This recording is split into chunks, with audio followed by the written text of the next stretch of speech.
Let's start with hotels. So you're on a trip with your family, and you stay over at the hotel. You get in late at night. You hopefully put your kids to bed. You wake up the next morning, and you want a nice coffee. So in most hotel rooms, they have this little coffee machine. And they have these brands of coffees and teas that you've never heard of before. Can you assume that coffee's coffee and it's kosher, and I can use this coffee machine because nothing's ever been used in it besides for coffee? Any coffee that's non-flavored is always going to be kosher. Okay.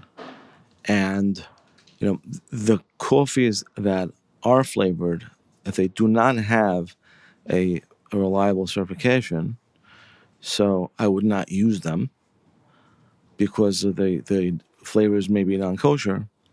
However, using them, if someone else used them, the person who stayed in the room before, that will not answer the machine.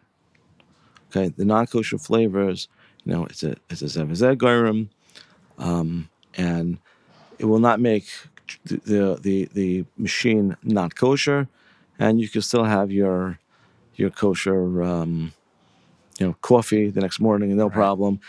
I've heard these like one-off stories about there are people who use the machine somehow to make instant soup, and I don't know how to do that. Maybe I'm not savvy enough, but when the need is there, you'll make wacky mac for your kids. You know what I mean? But yeah, I don't. You don't have to assume. It doesn't change the halacha. There's something is assumed to be kosher. There's a halacha of Stam Keilim of a nachri enam b'nei. Can you elaborate on that just? Yes, utensils, equipment. Okay, even if they're owned by a non-Jew, are not assumed to be non-kosher. I mean, technically they might be. You have to kosher it, but if something was cooked in it, the item would be kosher because there's an assumption in halacha that the Keilim have not been used for treif within 24 hours. I see. And this was already said by Rishonim, how they learn the Gemara and Rabbi Ezra. It's codified in halacha by Shulchan Aruch. The only one who I'm aware of who may dispute it might be the Rambam, according to Beis Yosef.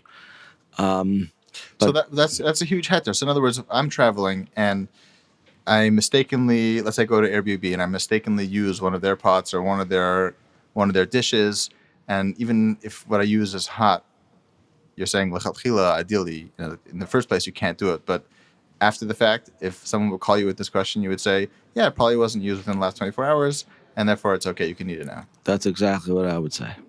Wow, that takes a lot of stress out of the kitchen.